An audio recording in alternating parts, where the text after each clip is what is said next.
le nom précieux de Jésus-Christ. Amen. Je salue aussi les hommes de Dieu. Que Dieu bénisse. Je vois mon ami William qui est Mario qui est là. Vraiment que Dieu vraiment bénisse. Vous savez, dans le camp des enfants de Dieu, il y a des dons divers. Il n'y a personne qui prêchera comme un petit nom. Donc, tel que je suis ici, la manière dont moi je vais prêcher sera différente de la manière dont le pasteur Rémi va prêcher. Sera différent aussi de ce que lui peut prêcher. Tout prédicateur est identique à lui-même. On peut prendre la même Bible, mais pour l'édification du corps de Christ. Donc ne pensez pas que je vais prêcher comme pasteur Rémi, non. Ou je vais prêcher comme le pasteur que vous connaissez, non. Tous nous sommes serviteurs de Dieu. Et Dieu a placé chacun de sa manière. Dieu, il est souverain. Regardez, même les jumeaux ne sont pas les mêmes. Ils ont même père, même mère, ils mangent la même chose. Ils ne sont jamais identiques. Ils sont vraiment différents. Ok, en tout cas, que Dieu vous bénisse. Je ne sais pas quoi ça c'est. D'entrer dans la parole, parce que je vois que ce n'est pas tout le monde qui est croyant du message. Il y a des gens que nous avons invités. Il ne faudrait pas que vous soyez des pierres d'achoppement. Tout ce que nous faisons, nous le faisons conformément à la parole de Dieu. Et écoutez ce qui s'est passé dans la parole de Dieu. Parce que beaucoup de gens, quand ils prennent la Bible, ils ne savent même pas comment la Bible a été écrite. Ils disent que non, la Bible c'est ça la parole de Dieu. La Bible ce n'est pas la parole de Dieu. La parole de Dieu, c'est la vie des prophètes. Amen. Et les paroles des prophètes. Amen. Quand Moïse parlait, tout ce qu'il disait là, c'est ça la parole de Dieu. Quand Moïse vivait, la manière dont il vivait, c'est ça la parole de Dieu. Et à l'époque de Moïse, les gens qui reconnaissaient Moïse comme un prédicateur, comme un prophète, ils n'adoraient jamais Moïse. Mais ils prêchaient Moïse. Et lisons la Bible. C'est de ça que je voulais parler. Parce que quand... Alors nous pouvons d'abord vous asseoir, ce n'est pas encore notre sujet. Je voudrais juste mettre des fondements pour que nous puissions bien évoluer. Et quand nous allons dans Actes chapitre 15, le verset 5, ici nous sommes dans la Bible.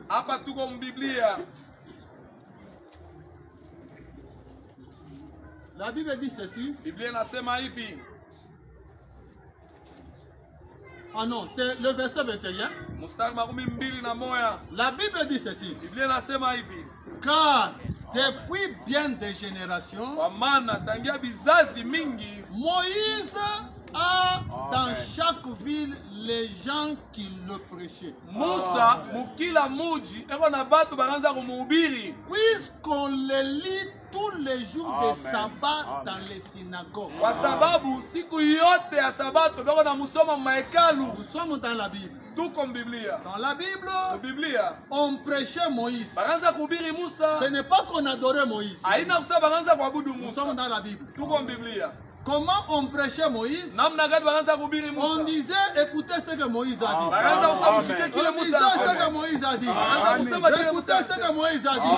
C'était ça même la prédication. La prédication, c'est répéter ce que le prophète a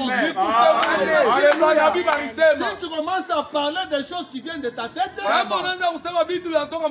vas tuer. Alors il faut répéter ce que le prophète a dit. Même dans le Nouveau Testament, vous allez trouver que les gens prêchaient ce que Paul a dit.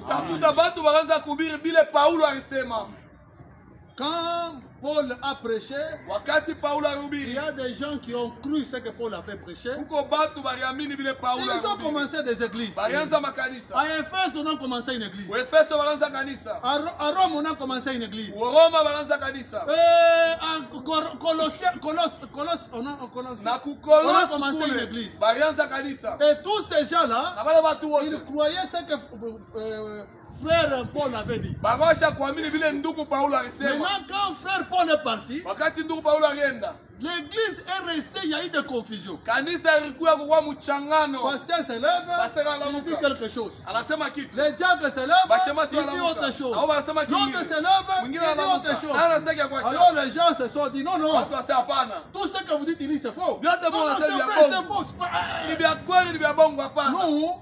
Nous croyons que Paul est prophète. Comme ça, appelez Paul, qu'il vienne de partager. Et qu'est-ce qu'ils ont fait? À l'époque, là, il n'y avait pas de téléphone. Là, je vous explique comment la Bible a été écrite. À l'époque, il n'y avait pas de téléphone.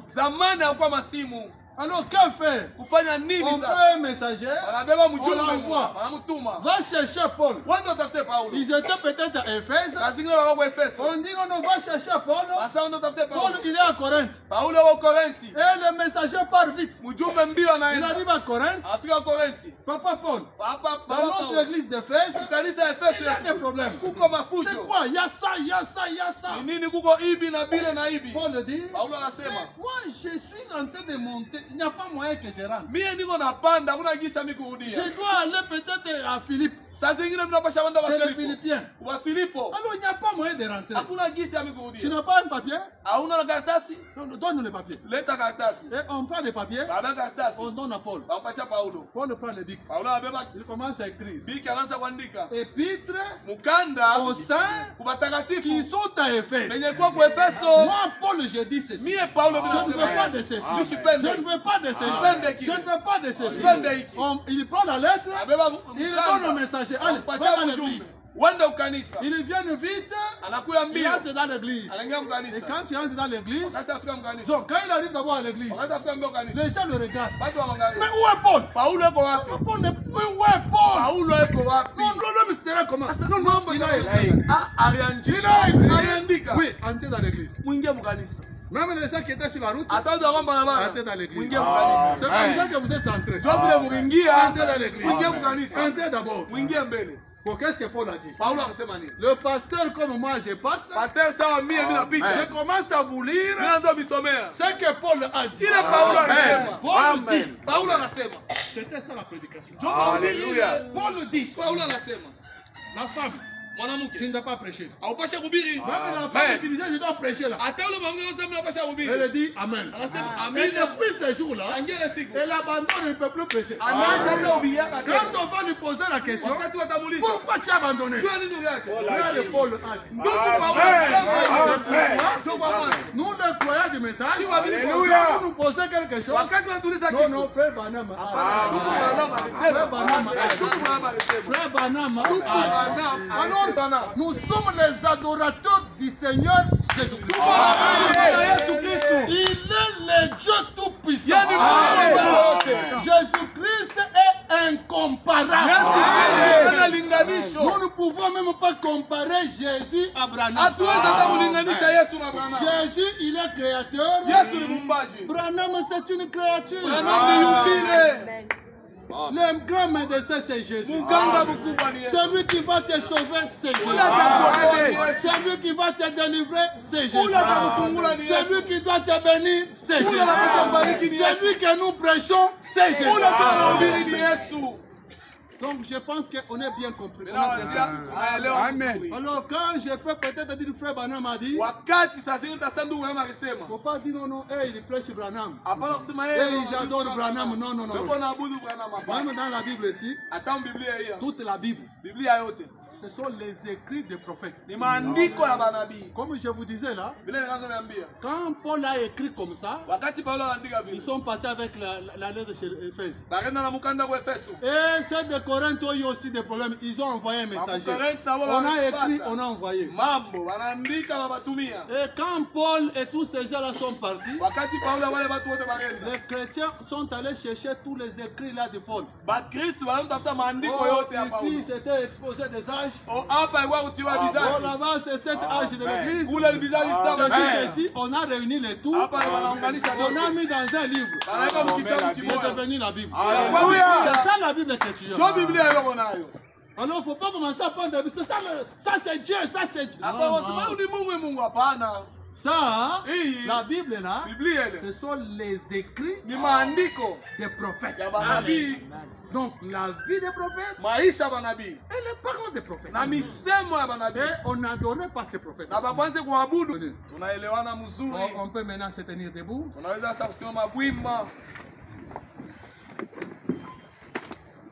Bon, je crois que Dieu me fera quand même la grâce pour que nous puissions vraiment passer à l'essentiel vu le temps qui m'est imparti. Nous prenons Genèse chapitre 1er. Genèse chapitre 1er, verset 26.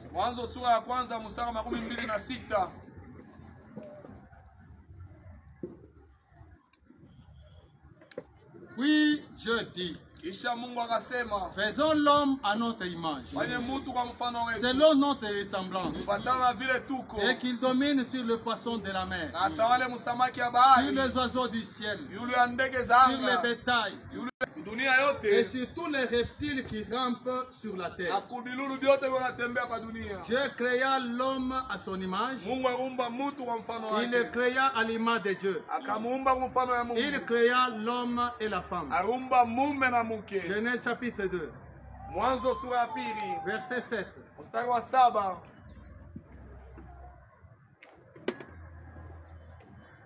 L'Éternel Dieu forma l'homme de la poussière de la terre. Il souffla dans ses narines un souffle de vie. Et l'homme devint un être vivant.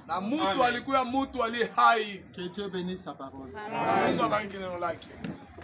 Maintenant, frère, nous t'appelons sur la scène. Regarde comment tes enfants ont tout abandonné pour venir en servir. Jésus-Christ, notre Dieu, je n'ai rien à dire. Je ne sais même pas par où commencer et comment présenter ta parole. Mais ma prière est que toi, Dieu, tu entres en scène. Pour que même une âme soit sauvée ce soir. Parce que je sais, papa, que l'effort du prédicateur ne peut rien. C'est toi, Dieu, qui attire les gens. Attire les gens vers toi. Et que ce soit que tu puisses délivrer tes enfants, que tu puisses les bénir.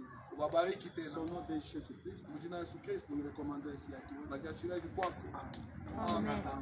Que le Seigneur bénisse. Encore une fois, merci, pasteur Rémi,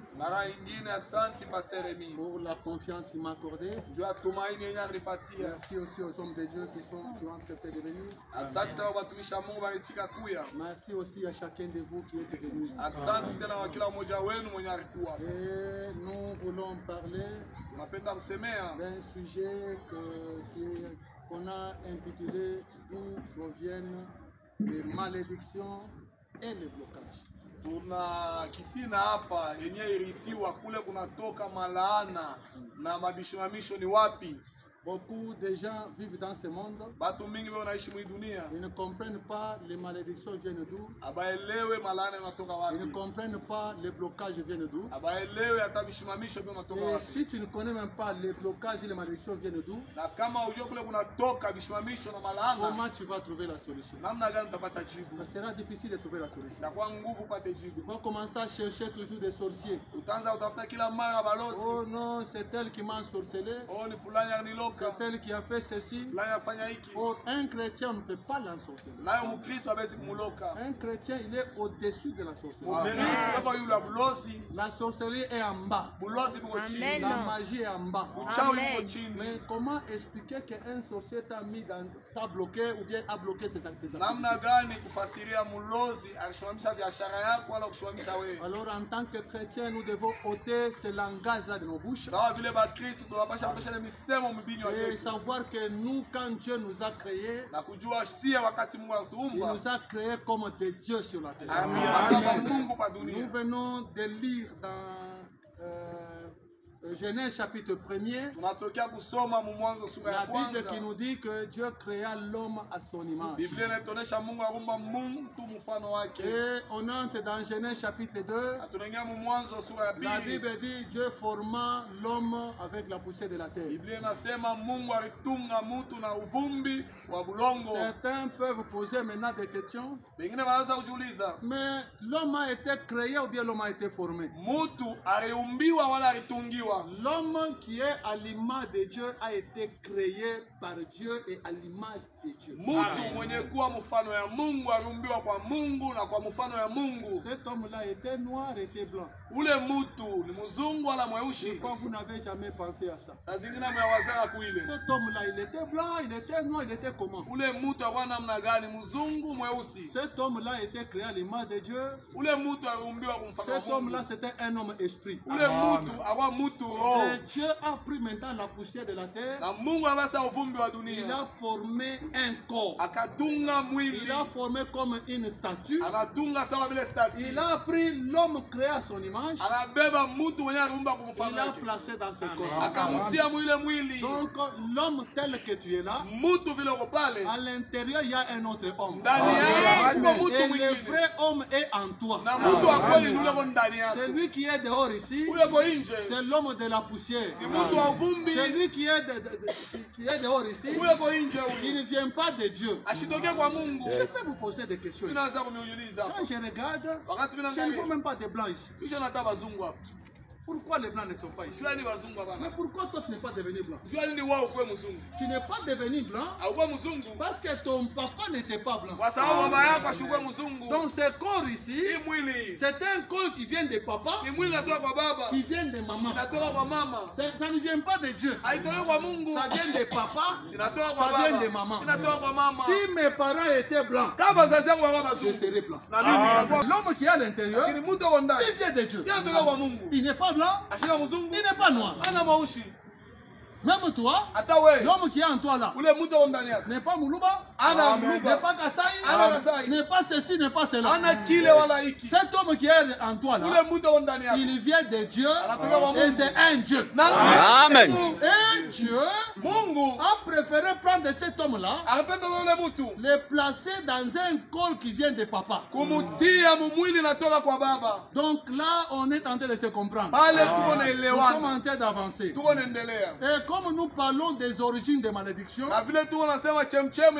des blocages, d'abord vous devez savoir qu'il y a beaucoup d'origines. Il y en a beaucoup. Mais avec le temps qui nous est imparti, on peut prendre même un ou deux points pour que ça puisse aider quelqu'un. Pour que quelqu'un puisse savoir quelle est la solution qu'il peut faire. Ça ne sert à rien que tu puisses savoir qu'on t'a bloqué. Mais l'essentiel de connaître comment sortir de ce blocage. Parce que ce n'est pas quand tu vas dire non, en tout cas moi ici, ni Muyamba, c'est ce matin, ça fait quoi? Ça ne fait absolument rien. Aujourd'hui, vous voyez même des gens qui partent à l'église. Je viens dans la maison de Dieu comme prophétise. Pour que tu saches seulement le malheur vient d'où. Et quand tu arrives là-bas, on te dit que c'est ton oncle qui est sorcier. On se limite là. À quoi bon savoir que c'était ton oncle qui t'a sorcier? Ça t'a aidé en quoi? Donc cette vision-là ne t'aide en rien. Mais moi aujourd'hui, je vais vous dire d'où viennent les malheurs et comment sortir de ça. Donc ce soir, si tu veux sortir, tu peux sortir. Si tu veux rester, tu peux rester. C'est un problème de liberté. Les choses de Dieu, ce sont des choses où la personne doit décider. Dieu te montre les deux chemins. Regarde le meilleur, regarde le mauvais. Toi-même choisis. Tu vas choisir. Et ce soir, toi-même tu choisiras si tu veux continuer comme ça ou tu veux sortir. Regardez dans le naturel. Dans le naturel, si vous prenez même une chèvre, prenez la chèvre, mettez la corde. La corde de 5 mètres. Liée là-bas. À cet arbre là-bas. Cette chèvre-là, il va rester ici. Il va regarder là-bas, il voit l'ensombe. Il verra l'ensombe. Il entendra même l'odeur d'ensombe. Mais est-ce que cette chèvre peut arriver là-bas? Jamais. Peu importe l'effort que cette chèvre fera, il n'arrivera jamais là-bas. On peut lui dire, tu vois, tel que tu es ici, on t'a mis la corde. Mais elle commence à pleurer. On a mis la corde, on a mis la corde. Ça a changé quoi? Oh non, non, m'a dit c'est mon oncle. Ça change quoi? Si cette chèvre-là, si la chèvre veut à tout prix atteindre les histoires qu'il voit là-bas pour manger, au lieu de se battre pour avancer là-bas, la chèvre va se tourner, chercher à casser d'abord la corde. Chercher à casser la corde, au lieu de forcer à avancer. Il y a beaucoup de gens dans ce monde, les choses ne marchent pas. Ils persévèrent. Mais tu es bloqué, papa. On t'a mis la corde. Il y a une corde, tu es lié quelque part. Il n'y a pas moyen d'avancer. Il y en a d'autres, il est en train de faire les affaires, mais on l'a seulement lié. On lui a donné la corde de 5 mètres. Les chèvres, on peut prendre une chèvre, on lui a une corde de 5 mètres. On prend une autre chèvre, on lui donne la corde, même de 20 mètres. La chèvre là de 20 mètres, la corde de 20 mètres. Il va commencer à se moquer de celui qui a 5 mètres. Vous voyez, il est lié. Pourquoi? Lui, il a une longue manœuvre. Il fait de manœuvre, mais celui-ci, il bouge un peu. Il est bloqué. Mais il va avancer, avancer. Dès qu'il arrive à 20 mètres, c'est fini. Peu importe ce qu'il fera, il ne peut jamais atteindre 21 mètres. Et c'est comme ça qu'il y a beaucoup de croyants. Il peut peut-être des affaires, puis son capital c'est $200. S'il essaie de monter, quand il avance un peu, dès qu'il arrive à 1000, automatiquement, il doit avoir des pertes, on l'a volé, il retourne en rond. Si tu es en train de tourner en rond, je suis venu te donner la solution. Je suis venu te donner la solution. Ne tourne pas en rond. Ne persévère pas. Tourne un peu, coupe la corde. Coupe la corde. Tu vas bien avancer. Mais tant que la corde est là, même si on prend ça, comme il y a la corde, tu vas te retrouver avec moins de 1000. S'il faut que les bandits viennent chez toi, ils viendront chez toi prendre. Et ces bandits, ils sont des sorciers. Comment ils connaissent ça? Non, non. Il y a une corde. Et il faut combattre la corde. Mais maintenant, d'où vient la corde? Il y a beaucoup de provenances. Je peux d'abord lire une écriture.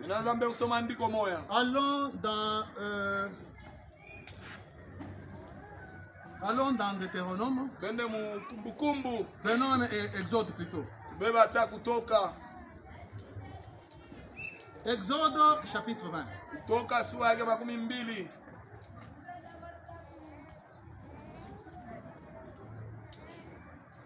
À partir du verset 2. C'est Dieu qui parle ici. Le Dieu qui nous a bénis. Le Dieu qui a dit que toi tu vas dominer chaque chose. Il parle maintenant ici.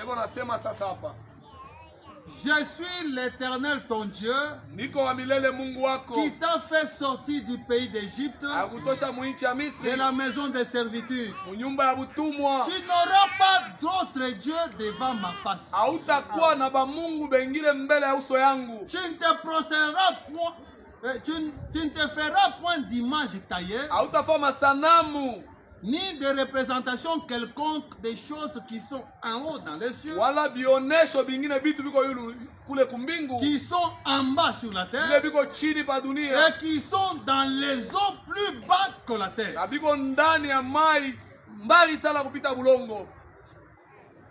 Tu ne te prosterneras point devant elles. Tu ne les serviras point, car moi, l'Éternel ton Dieu, je suis un Dieu jaloux, qui punit l'iniquité des pères sur les enfants,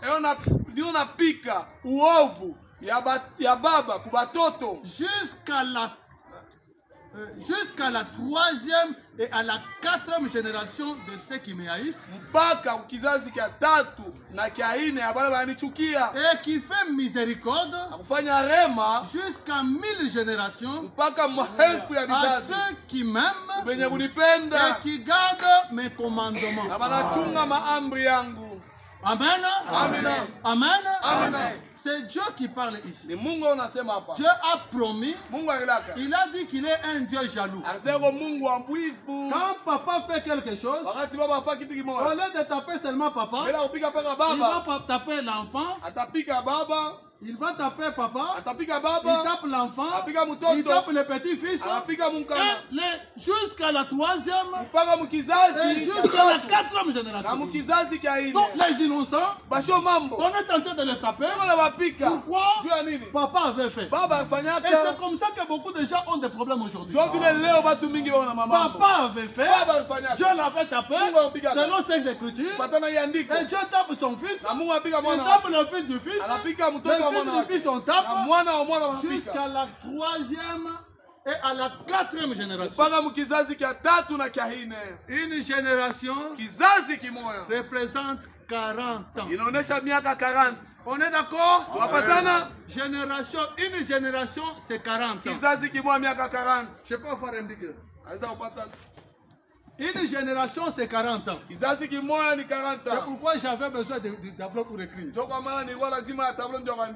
Et 4 générations, c'est 40 fois 4. Ça va donner 160 ans. Et aujourd'hui, nous sommes en quelle année? Nous sommes en 2000. Si vous faites moins 160 ans, nous sommes en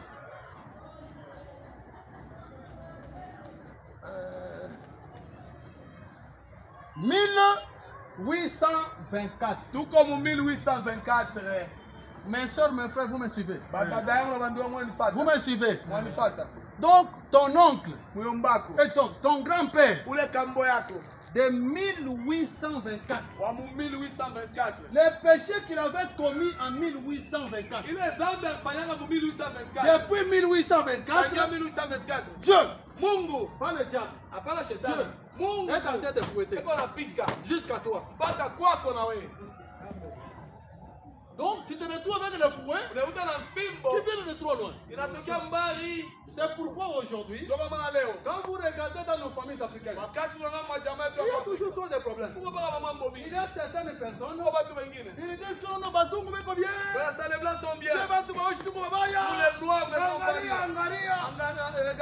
parce que les gens ne comprennent pas la parole de Dieu. Quand le christianisme a commencé, les blancs ont rencontré le christianisme bien avant nous. Tous les péchés qu'ils avaient commis là, Dieu a tapé pendant 4 générations. Mais maintenant nous les nègres, l'Afrique a été divisée en 1885. Mais maintenant, qui ici peut me dire en 1824, son grand-père était croyant? Personne. Moi aussi. Mon oncle, mon père, mon grand-père, de 1824, ne savait même pas que Jésus existe. Il était en train de pécher, en train de faire des choses qui énervaient Dieu. Et comme Dieu tient sa parole, il a tapé mon grand-père là, il a tapé son fils, il a continué à taper, même mon papa on l'a fouetté. Et j'arrive aussi, on commence à me fouetter. Et moi je me suis réveillé. Arrête. Maman, arrête. Amen. Je ne suis plus de cette lignée. Alléluia. Je ne suis plus de cette lignée. C'est pourquoi j'aime que vous puissiez quitter de la lignée de papa. Si vous êtes dans la lignée de papa, que vous le voulez ou pas, il y a le fouet. Amen. Et qu'est-ce que faisaient les grands-parents? Des fois, il y a des choses que vous semblez ne pas connaître. Mais quand vous comprenez d'où viennent les blocages, d'où viennent les malédictions, vous saurez qu'est-ce que vous devez faire pour sortir. À l'époque, les gens vivaient, on dirait, dans une jungle. Dans les villages là, nos grands-parents vivaient comme dans une jungle. C'est lui qui est fort, il va taper l'autre. C'est lui qui est fort, il peut tuer même l'autre. Quelqu'un peut quitter même là-bas, il entre ici, il vous dit vous tous qui êtes dans cette parcelle. Désormais c'est ma maison. Qui doute? Si vous doutez, tu quittes. Et c'est comme ça que les gens vivent. Exactement comme des animaux dans la brousse. Et maintenant, que faire pour protéger ta famille? Chacun devrait protéger sa famille. Il y en a qui entrent dans la sorcellerie pour protéger la famille. Il y en a qui allaient dans des fétiches pour protéger la famille. Pour que quand vous viendrez, qu'elle puisse résister. Mais maintenant, qu'est-ce qui s'est passé? Un papa, il s'est dit, on risque de tuer mes enfants. Je dois protéger. Il va chez un féticheur. Je n'aime pas qu'on puisse tuer mes enfants. Dans ce village, il y a beaucoup de sorciers. Donnez-moi des fétiches pour protéger ma famille. Tu es sûr? Oui. Donnez ça. Donnez ceci. Donnez cela. Il donne. On prend les trucs, on lui donne. Ce qu'on lui donnait là, c'était des esprits maléfiques. Papa lui-même, il va prendre des esprits maléfiques. Il amène dans sa propre famille. Et comme le diable est malin, si il y a des gens qui vont féticher, parce que le diable est malin. C'est comme s'il t'aide, mais il est tenté de détruire ta famille. Je ne sais comment il te détruit. Il n'y a que Jésus qui peut te bénir. Il n'y a que Jésus qui peut t'élever. Il n'y a que Jésus qui peut t'honorer. Le diable n'honore pas. Le diable détruit. Il détruit en petit feu. Maintenant, quand ce papa, ce grand-père-là a pris le fétiche, on va avec ce fétiche, ça va protéger ta famille. Mais il y a une seule condition. Si tu vois, par exemple, la lune apparaître, prends 5 œufs, va à la bifurcation, jette là-bas.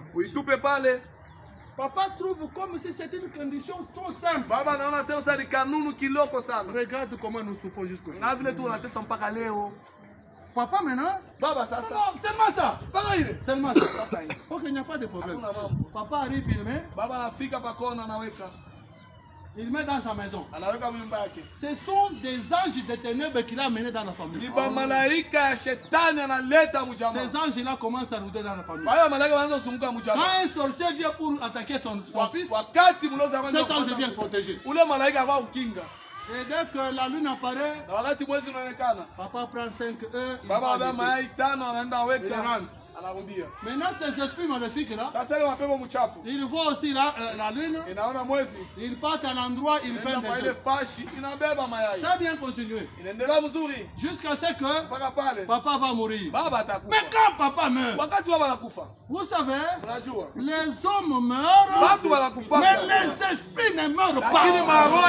Toi qui vas féticher là, toi qui vas féticher, sache que les esprits que tu amènes ne mourra jamais. Même après ta mort, ces esprits vont déranger ta famille. Maintenant, papa est décédé. Ces esprits qui rôdent autour de la famille, ils voient la lune sortir. Ils vont là-bas. Ils arrivent là où on devait donner les œufs. Il n'y en a pas. Or, eux, on les a affectés à la famille. Ils s'énervent. Et quand ils rentrent avec la colère. Et quand ils arrivent là-bas, votre papa n'a pas donné les œufs. Bon, comme ça, nous faisons ce que nous faisons. Ces esprits-là, vous décidez. Bon, si tel est le cas, moi, vous allez commencer à étudier. Et vous n'aurez jamais le diplôme. Ce sont les esprits que vous vous promenez avec. Tu vas à l'école, ces esprits sont là. C'est papa qui les avait amenés. Et ils commencent à bloquer.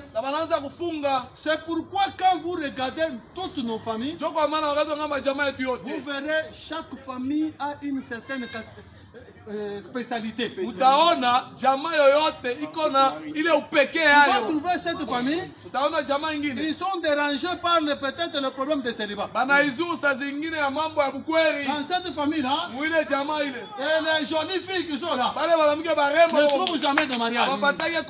Presque toutes, et c'est toujours filles mères dans la maison de famille. Même si elle te protège comment? Elle peut très bien te protéger. S'il faut même la violer sur la route, on va la violer. Mais elle se retrouve avec l'enfant. Moi je me suis protégé. Non, tu t'es protégé, mais ton grand-père avait déjà mené des esprits. Tu es lié. Tu es bloqué. Peu importe ce que tu feras, ces anges-là sont toujours à tes côtés. Pourquoi papa avait déjà, le grand-père avait déjà pris ses dispositions? Et c'est pourquoi vous voyez que dans toutes nos familles, même toi qui es là, vérifie ta famille. Dans ta famille aussi, un autre problème. Tu vas seulement regarder dans la famille de frère Amici. Il y a un seul problème. Regarde aussi dans ta famille.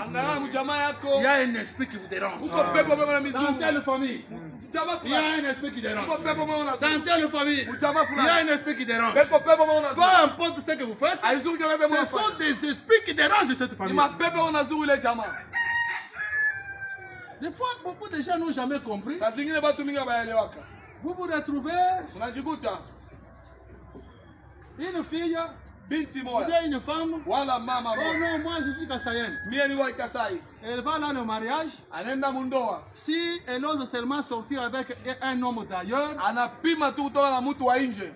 Il y a un malheur qui arrive vers le monde. Uko ole nafika na kufa. Mais quelqu'un qui est devant Ndundu, lakini mtu wa Ubandundu fait la même chose, il n'y a rien qui arrive. Anafanya mpaka vile, hakuna mambo yanafikia. Oh, hapana, chaîne mkia kwetu. Oh, ça sont les histoires de chez nous. Les coutumes là que vous respectez. Ile mabisela mwana shimia. Vous devez savoir que ce sont ces anges-là qu'on avait déjà invités. Unapasha wewe ni baba malaika bali alikaka. Donc, chez les Kassaïens, il y a un arrière-grand-père uko kambo baba kambo qui avait peut-être saa zingine une déception. Alipataka kushinda Il est parti chercher les démons. Alienda tata pepo mchafu. Il les a amenés. Anaileta. Moi, mie si ma femme kama bibi yangu ose seulement sortir, anapima tu kutoka tuwele. Umuwe. Même mes enfants, tu es. Et c'est ça, je suis resté. Maintenant, lui, quand tu commences à mettre au monde, toute cette lignée-là, il y a ces anges de ténèbres qui sont tout derrière. Dès que tu entres dans ces critères-là, automatiquement on te tue. Mais les autres tribus, il n'y a pas ces histoires. Ces tribus-là, il y a aussi autre chose. Amen. C'est ça les origines de nos problèmes. Il y en a beaucoup, comme je vous ai dit, mais il y en a beaucoup comme ça. Il y a beaucoup d'origines comme ça. Beaucoup de blocages que nous avons. Voilà le vrai problème. Tu vas te promener, aller même en Europe. Ces esprits-là sont avec toi. Pourquoi? Ce corps ici vient de papa. Et on vient ici vient de grand-père. S'il était blanc, je serais aussi blanc. Vous voyez même matin, c'est différent de son teint. Pourquoi? Mes parents avaient ce teint-là. Ses parents avaient ce teint-là. Nous héritons de tout. On hérite même des malédictions. C'est pourquoi quand vous regardez, vous allez trouver les enfants des pauvres, souvent ils se retrouvent aussi pauvres. Pourquoi? Les esprits là de famille. Mais ce soir, quittez cette famille là. Quittez cette famille-là. Il y a une autre famille. La famille d'Abraham. Dieu lui-même avait aussi envoyé les anges. Il a fait l'alliance. Il envoie les anges. Vous les anges, désormais, accordez la victoire à Abraham et à sa postérité.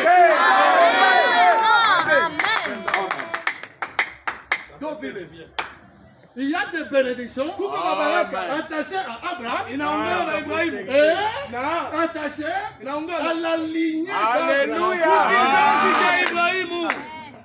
Maintenant, toi, tu es de quelle lignée? Moi qui vous parle. Quoi? Alléluia. Mais maintenant, Alléluia. C'est pourquoi les démons qui dérangent ma famille ne peuvent pas me déranger. Alléluia. Si toi, tu es toujours Kassaïen, les démons de Kassaïen vont te déranger. Si toi, tu es toujours Moulouakat, les démons de Moulouakat vont te déranger. Mais ce soir, quittez ces histoires-là, quittez ces histoires, entrez en Christ. Écoutez Jésus-Christ. Lisons la Bible. Oh là là. Oh là là.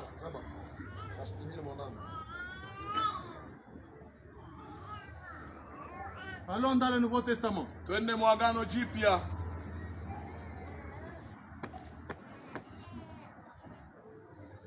Luc chapitre 14. Luc chapitre 14. À partir du verset 16. Vous devez savoir maintenant pourquoi Jésus est venu. Il savait que nous sommes dans cette histoire-là. Et il est venu pour que tu n'aies plus de blocage. Pour que tu ne sois plus dans la malédiction. Pour que tu puisses sortir de ces choses-là. Et pour que tu puisses entrer de la lignée d'Abraham. D'abord, mes frères, mes soeurs, la Bible dit que Jésus, on l'avait envoyé sur la terre. Il n'était pas venu pour tout le monde. Amen. Jésus n'est pas venu pour tout le monde. Jésus lui-même, quand la femme, il y a une femme qui l'avait vu, une femme a commencé à demander, oh Seigneur, regarde. Jésus lui dit, je ne suis pas venu. Et je suis venu. Dieu m'a envoyé seulement pour la tribu, les enfants d'Israël. Jésus est venu seulement pour les enfants d'Israël, point barre. Il est mort pour les enfants d'Israël, point barre. Les autres là, Abimwangari. Ça ne les concerne pas. Oh, qu'ils vivent bien, qu'ils ne vivent pas bien, qu'ils sont féticheurs. Ils ne sont pas là. Jésus est venu juste pour ça. Pourquoi? Parce que Dieu avait choisi Abraham et la lignée d'Abraham. Aujourd'hui, nous avons beaucoup de fraudeurs. Alléluia. Des fraudeurs. Je serai la tête et non la queue. Ça te concerne. Cette promesse est pour Abraham. Et c'est pour ses enfants. Toi, tu n'es pas son enfant. Tu es dans la Bible. Une promesse concernant d'autres personnes. Je serai la tête et non la queue. Mais comment tu es la tête? C'est parce que tu es fraudeur. Ne sois pas fraudeur. Ne sois pas fraudeur. La bénédiction, c'est pour Abraham, la lignée d'Abraham. Et quand la lignée d'Abraham a commis des erreurs, Dieu a dépêché Jésus sur la terre. Va mourir, verser le sang, pour que la lignée d'Abraham soit sauvée. Maintenant, comment? Alléluia! À quelque chose, malheur est bon. Amen. Mais les enfants d'Israël ont rejeté Jésus. Alléluia! Toi et moi, nous irons en enfer. Et comme les enfants d'Israël ont refusé Jésus, Jésus dit, je suis venu célestien.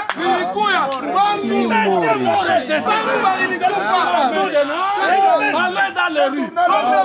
Allez dans les rues. Même si l'avenue ne peut pas. Même si l'avenue ne peut pas. Allez sur la rue. Sur toutes les rues.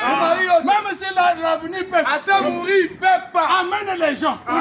Tout celui qui va me croire. Sera sauvé.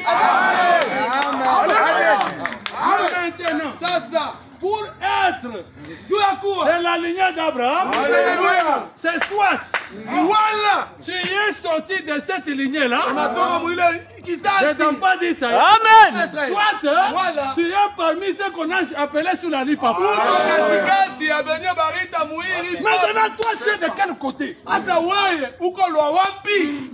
Amen. La lignée d'Abraham. Je n'ai pas là. Les gens qu'on a appelés sur l'avenue Pepa. Je serai la tête et non la queue. Fraudeur. Oui, mais moi, j'ai dit, je suis de la lignée d'Abraham à cause de Jésus. Lui-même m'a dit, venez à moi.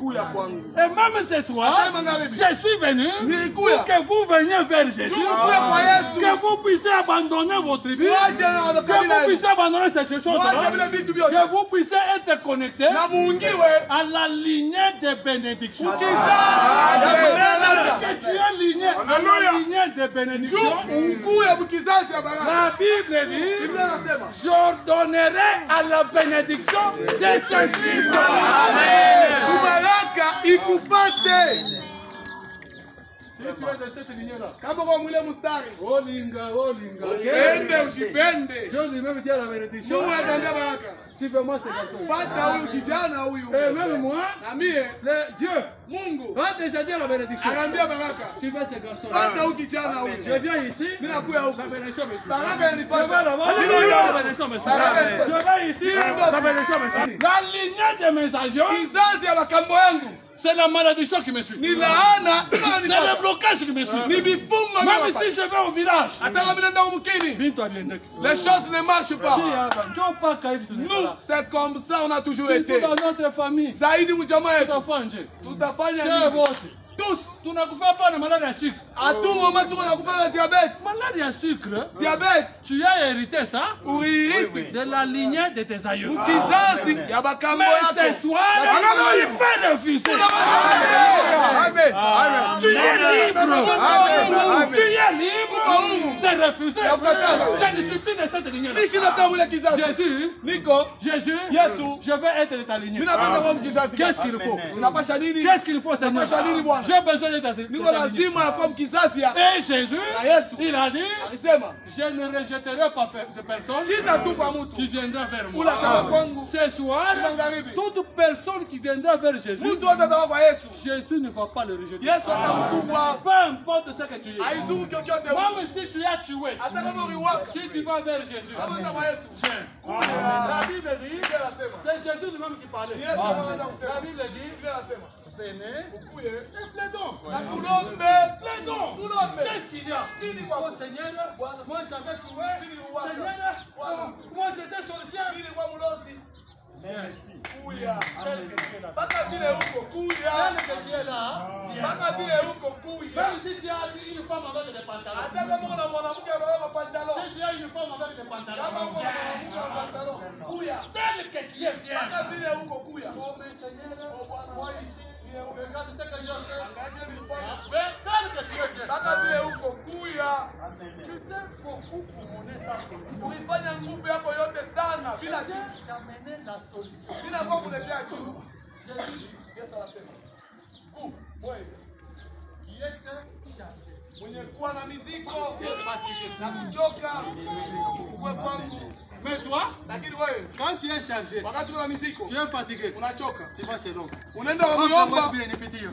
me dépasse. Qu'est-ce que je vais faire maintenant? Qu'est-ce que je vais faire? Est-ce que l'oncle t'a dit viens chez moi?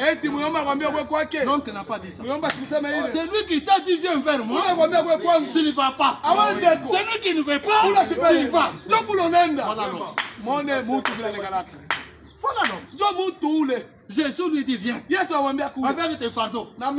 Tu es déjà fatigué. Comme tu es fatigué. Ce soir, comme tu es fatigué. Le Jésus que moi je prêche. Il dit avec tes fardeaux. Viens à moi. Ne va pas chez l'oncle. Chez la tante. Non. Ils vont te critiquer. Amen. Toi aussi tu nous fatigues. Jésus ne te dira jamais. Jamais qu'il ne va te dire. Jamais. Si tu viens seulement. Seigneur, regarde ce que je fais. Regarde. Pardonne-moi.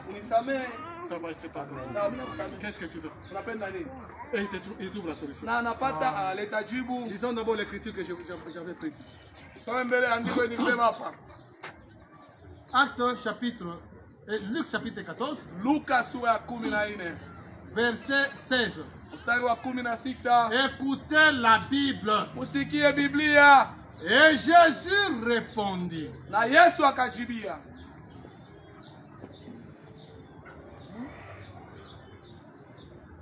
Non, attendez.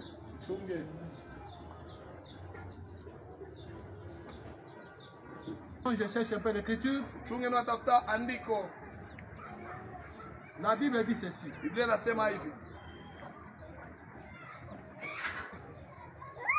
Bon, alors même dans l'Ancien Testament. Comme le passage, je ne retrouve pas le passage. Allons dans l'Ancien Testament. C'est la même chose. Là, c'est dans Ésaïe. Ésaïe chapitre 61.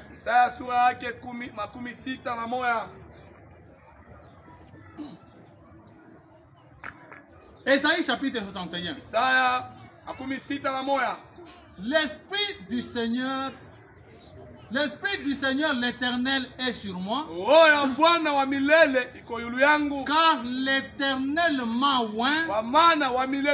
Ça c'est Jésus qui parle. Car l'Éternel m'a oint pour porter la bonne nouvelle aux malheureux. Les malheureux, Jésus est venu pour te donner la bonne nouvelle. Il m'a envoyé pour guérir ceux qui ont le cœur brisé. S'il y a des gens ici qui ont des cœurs brisés, Jésus est venu pour ça. Pour guérir ceux qui ont le cœur brisé. Pour proclamer aux captifs la liberté. Tous les gens qu'on avait liés là, Jésus est venu, qui sortait de la prison. Amen. Pour publier une année de grâce de l'Éternel et un jour de vengeance de notre Dieu, pour consoler tous les affligés. Jésus-Christ est venu pour ça. Pour que ceux qui sont captifs qui puissent quitter la prison. Et c'est la raison pour laquelle je suis aussi venu. Ce soir, je suis venu pour que tous ceux qui ont lié, tous ceux qui ont des malédictions, qu'ils puissent quitter. Quitter, c'est abandonner cette lignée-là et accepter Jésus-Christ comme ton Seigneur. Et quand tu l'acceptes, lui va changer ton nom. Il va changer tes habits. Regardez même dans la Bible. Dans la Bible, vous verrez qu'il y a l'enfant Joseph que vous connaissez tous. Joseph, il était béni par Dieu. Il était né béni, mais il n'avait jamais palpé cette bénédiction. Il a même dit à ses frères, moi ici Dieu m'a béni. Regardez, moi je serai ceci, je serai cela, mais ça ne marchait pas. Joseph s'est retrouvé même en prison. Comme toi aussi ma soeur, comme toi aussi mon frère. Des fois tu es déjà en prison, comme Joseph. Mais la prison où toi tu es, c'est la prison où j'étais aussi. Un jour, Joseph dans la prison, il n'était pas seul, il était aussi avec des personnes. Deux personnes et Joseph, tous en prison. Mais un jour, deux des amis de Joseph sont sortis les premiers. Moi, je suis d'abord sorti de cette prison. Des fois, toi, tu es resté dans cette prison. Tu es peut-être Joseph ce soir. Et Joseph est resté en prison. Mais ceux qui ont quitté la prison, ils sont partis, ils ont commencé à travailler pour le roi. Comme nous sommes en train de travailler pour le roi. Mais un jour, et ces jours-là, c'est aujourd'hui. Le roi a donné l'ordre. Allez libérer Joseph de la prison. Ce n'est pas le roi qui est venu sortir Joseph. Ce sont les serviteurs du roi. On a envoyé les serviteurs aller en prison. Il y a un certain Joseph en prison. Et tu Joseph ce soir, je suis serviteur du roi. Je suis venu demander à celui qui est en prison. Le roi m'envoie. Sors de la prison. Sors de la prison. Sors de la prison. Le serviteur est allé en prison. Il a trouvé Joseph trop sale. En prison. Il a ouvert la porte. Il a ouvert la porte. Joseph pouvait poser la question. Monsieur, c'est quoi? Le roi m'a envoyé. Tu peux me poser la question. Pasteur, c'est quoi? Le roi m'a envoyé. Il m'a envoyé te dire, tu es en prison, mais sors d'abord. Sors d'abord. Sors de la prison. Ce n'est pas cet homme-là qui a tenu Joseph. Joseph, tu vas sorti. Oh, Yusufu unapasha kutoka. Il a seulement dit, Alisema Joseph, Yusufu, le roi a dit, mfalme alisema, sort de la prison. toka mgereza. C'est Joseph maintenant Yusufu sasa qui est sorti de la prison. alitoka mgereza. Lisez la Bible. Soma Biblia. Quand Joseph est sorti de la Wakati prison, Yusufu alitoka on a Biblia. amené de l'eau. Gereza waleta maji. On a amené de l'eau. Waleta maji. On a lavé Joseph. Wanamunawisha On a lavé Yusufu. Joseph. Wanamunawisha On a pris Joseph Baba Yusufu. dans l'eau. Wanamutonga mumai. On a lavé Joseph. Wanamunawisha. Quand Joseph est Na sorti, Yusufu on alitoka. a pris de nouveaux habits. Baba mangua sasa. On a fait porter Alléluia. Joseph. Joseph a porté de nouveaux habits. Yusufu alikuwa Et mangua. Joseph Na Yusufu. est allé maintenant Alenda sasa. en présence du roi. Alléluia. Quand il arrive devant le Wakati roi, afika mbele ya mfalme. le roi Mfalme. a changé la vie de Joseph. Anabadilisha maisha ya Yusufu. De la prison Kutoka mgereza. au royaume. Kwenda mfalme. Tout le monde Watu wote. a commencé à respecter Joseph. Alianza kuheshimia Yusufu. Pourquoi? Juu ya nini? Parce que le roi Sababu mfalme l'a libéré de la prison Amefungula et mgereza. le roi Mfalme. l'a placé. Anamtia. Aujourd'hui, Leo. je me promène, Ndio nazungumza. les gens me respectent. Watu wanaheshimia. Mon pasteur vient de passer. Oh, pasteur bwana. J'étais en prison. Ni wa mgereza. Le roi Mfalme. m'a levé de la prison. Alléluia. Il m'a lavé. Alléluia. Il m'a fait porter de beaux habits. Alléluia. Et aujourd'hui, Leo. on me respecte. Ndio wanaheshimia. Toi aussi, Na wewe pia. on va te respecter. Batakuheshimia. On va te respecter. Batakuheshimia. Joseph, Yusufu. Joseph, Yusufu. je suis venu te chercher. Nilikuwa kutafuta. J'étais aussi en prison. Na mimi nilikuwa mgereza. Mais Lakini le roi mfalme avait envoyé un serviteur. Amen. Va chercher Joseph. Wende utafuta Yusufu. Et il m'avait trouvé en prison. Na alikuta mgereza. J'étais en prison comme Nilikuwa toi. mgereza sawa wewe. Mais Lakini le roi qui est venu, mfalme mwenyewe alikuja. le roi qui avait envoyé un serviteur, Mfalme mwenyewe alituma mtumishi. libère cet homme-là. Kombola ule mtu. J'étais aussi dans les bancs comme tu es Na là. mimi nilikuwa mkiti sawa vile. Et Na on a prêché. wanahubiri. On m'a dit, Waliniambia Joseph, Yusufu quitte la prison. toka mgereza. Je me suis levé. Nikasimama.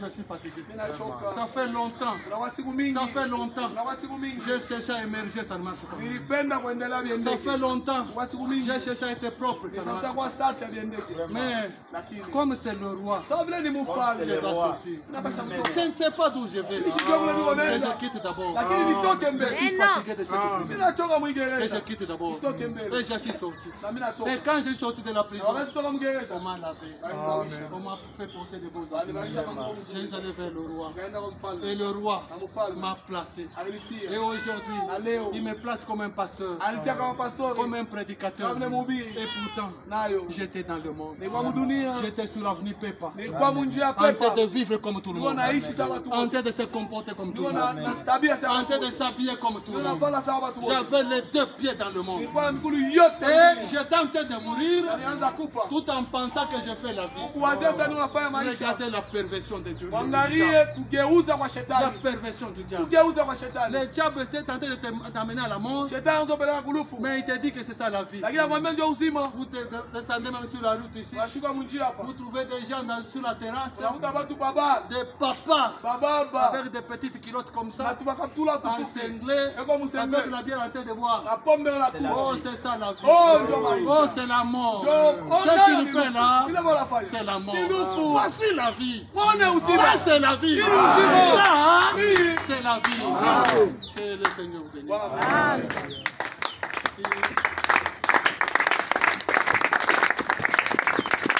Si vous pouvez vous incliner un peu, Kama mnaweza kumjamisha kichwa kidogo. comme je l'ai dit. Sawa vile nilisi. Mwingine. Mais Joseph, Lakini Yusufu. si tu es là, Kama uko pale. tu es en prison. Uko Mgereza.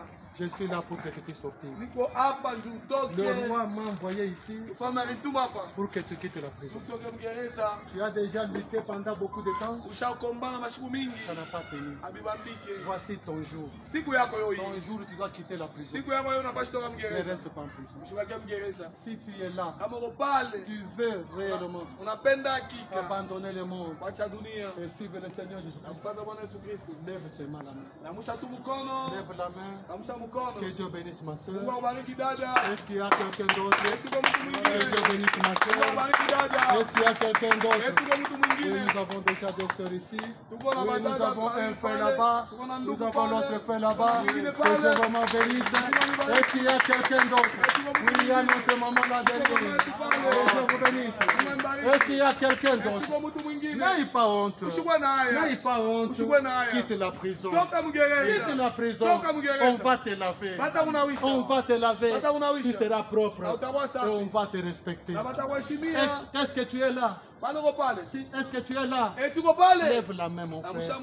Lève ma main, ma soeur. Est-ce qu'il n'y a pas quelqu'un d'autre? Je suis venu pour toi. Dans ton cœur là, il y a quelque chose qui te dit. C'est le temps. Mais n'hésite pas. N'aie pas honte devant les hommes. N'aie pas honte. C'est ta vie qui en dépend. Ça fait longtemps que tu as tenté, ça n'a pas tenu. Même la Bible nous dit. La Bible vous dit. Venez tel que vous êtes. Il ne faut jamais penser que j'abandonne d'abord ceci. Il n'y a rien à abandonner. Viens d'abord. Viens d'abord. Viens d'abord. Lève seulement la main. Asante sana Bwana, asante sana, asante sana Bwana Yesu, asante sana. Oh oui, asante sana Bwana, asante sana, asante sana Bwana, asante sana.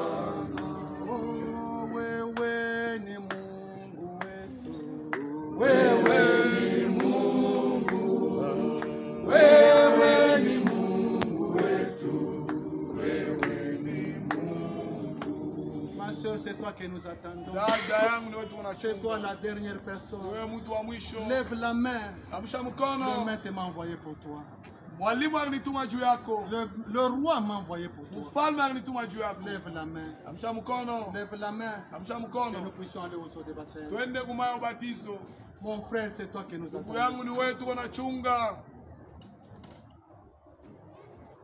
Pendant que vous avez toujours les têtes inclinées, nous allons demander à ceux qui ont levé la main s'ils peuvent passer du haut de la chaire ici. On va d'abord prier pour eux.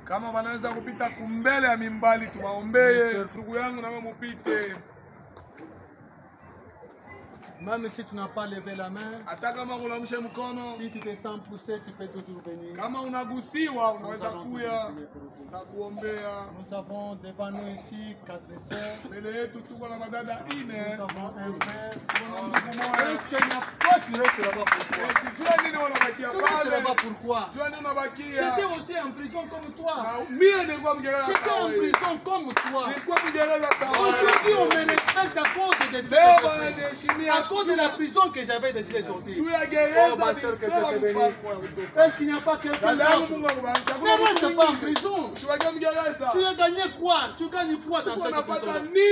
Ça fait longtemps que tu as lutté, ça ne marche pas. C'est maintenant l'occasion.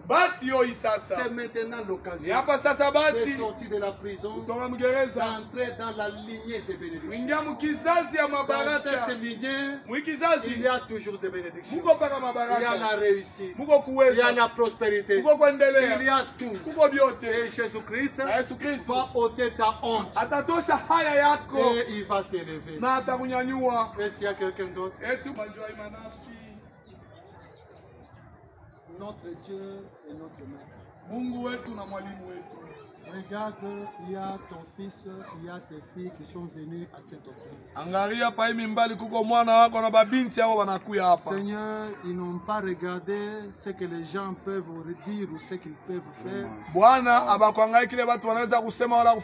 Ils ont accepté à la paix. Seigneur, toi, le Dieu Tout-Puissant, tu nous avais envoyé Bwana we Mungu wa uwezo yote que kututuma nous puissions faire de toutes les nations tes disciples. ufanye taifa yote bamitume yako. Tu nous as envoyés pour aller libérer ceux qui sont en prison. Ukututuma tukombole benye kuwa mu magereza. Mon frère, mes sœurs étaient dans la prison de ce monde. Ndugu yangu na badada yangu bakuwa mu gereza hii dunia. Je les ai dit qu'ils vont quitter la prison et toi Dieu tu vas les élever. Nilibambia batatoka mu gereza na we Mungu tabanyanyua. Je n'ai pas dit que c'est moi qui élève. Mishi kusema ni mimi nanyanyuaka. J'ai dit que c'est toi qui élève. Sema ni wewe Mungu nanyanyuaka. Comme c'est ta parole que j'ai prêché ça. Sawa vile nihubiri ni neno lako. Entre en scène. Pète-toi Père éternel. Joneshe Bwana. Pour que notre frère qui a pris cette décision qu'il soit réellement béni. Hakika barikiwe. Que ce jour-ci soit une journée mémoriale pour lui. Ikuwe juu yake siku ya Que ça ukumbusho. soit un jour où il verra que réellement il a quitté la prison. Ikuwe siku ila taona hakika anatoka mgereza. Même nos sœurs qui sont ici, Seigneur. Hata badada yetu weko hapa Bwana. Je ne sais pas quelles sont les choses qui les dérangent. Mishijue bitu biko na bazuru. Mais je sais qu'ils étaient dans le monde. Lakini mimi najua baba dunia. Et c'est le diable qui dirigeait leurs pas. Na ni shetani anaanza kuongoza Mon matua Seigneur yabo. et mon Sauveur. Bwana wangu na mwokozi wangu. Pardonne leurs péchés. Same zambi yabo. Pardonne leurs iniquités. Same uovu yabo. Accorde leur Père Tout-Puissant Wapatie baba uwezo. une nouvelle vie. Maisha mpya. Accorde leur Père éternel Wapatie baba des milele. grandes bénédictions. Baraka kubwa. Il faudrait, Père éternel, Ilipasha baba milele. qu'ils voient qu'il y a une grande différence Baone kwa chanisho kubwa. entre avant et après. Kati mbele na baadaye. Avant, ils étaient en prison. Mbele balikuwa mu gereza dunia. Maintenant, ils sont venus vers toi. Sasa wanakuya kwako. Jésus, quand nous regardons dans la Bible, Yesu wakati wanga Biblia. le Joseph qui était en prison, Yusufu alikuwa mgereza. quand il a quitté la prison, Wakati atoa gereza. le roi l'a honoré. Mfalme Et amheshimia. aussi ont accepté, Abo nabo baritika. honore le Seigneur. Ubeshimie Peu Bwana. importe ce qu'ils avaient fait, Aizuru byote balifanya. pardonne-le. Ubasamehe. Toi-même, tu as dit, venez tel que vous êtes. Wewe sema mkuye vile Ils sont mko. là, Seigneur. Bwana baba Bwana. Ôte tous les péchés, Tosha zambi yabo ôte yote. tous leurs iniquités, Tosha uovu yabo yote. ôte Père Tout-Puissant, même les malédictions qui étaient sur eux. Tosha baba uwezo hata malane kwa Jésus-Christ, yule yako. notre Dieu, Yesu Kristo nous Mungu wetu. tous, quand nous étions dans le monde, Si bote wetu wa dunia. nous étions sous les malédictions de nos parents. Tulikuwa chini ya malana wazazi yetu. Mais comme ils viennent de prendre la décision ici, Vile baba mpango hii. leur décision, Mpango yabo. ils t'ont choisi toi, Jésus, comme papa. Bana uchagula Yesu sawa baba. Seigneur, en toi, il n'y a plus de malédiction. Bwana ndani yako hamna En laana. toi, il n'y a plus de blocage. Ndani yako hamna vifungo. Visite le Seigneur. Watembelee Bwana. Pour qu'il y ait une grande différence. Ndugu kwa chanisho kubwa. D'ailleurs, toi-même, tu avais dit Nawe peke yako kusema. qu'il y aura la différence Utakuwa chanisho. entre ceux qui t'auront cru Kati ya wale et watakuamini. ceux qui ne t'auront pas cru. Abenya watakuamini. Accorde la grâce. Eta neema. Ils vivent cette écriture. Maishi ya Nous ndiko. demandons cela Tunalomba hii. au nom de Jésus-Christ. Jina la Yesu Kristo. Amen. Amen.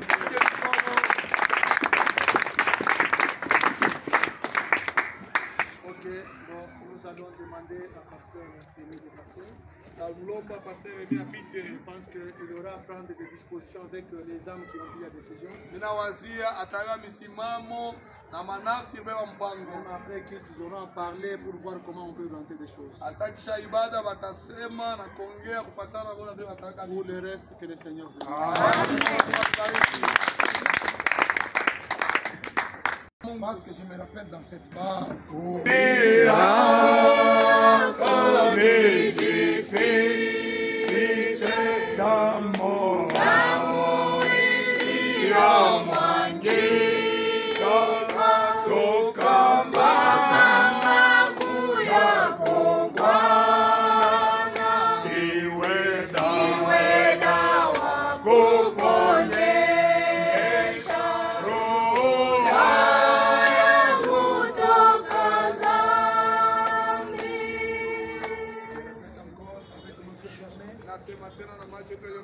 Si vous êtes malade et que vous avez un problème, approchez devant ici.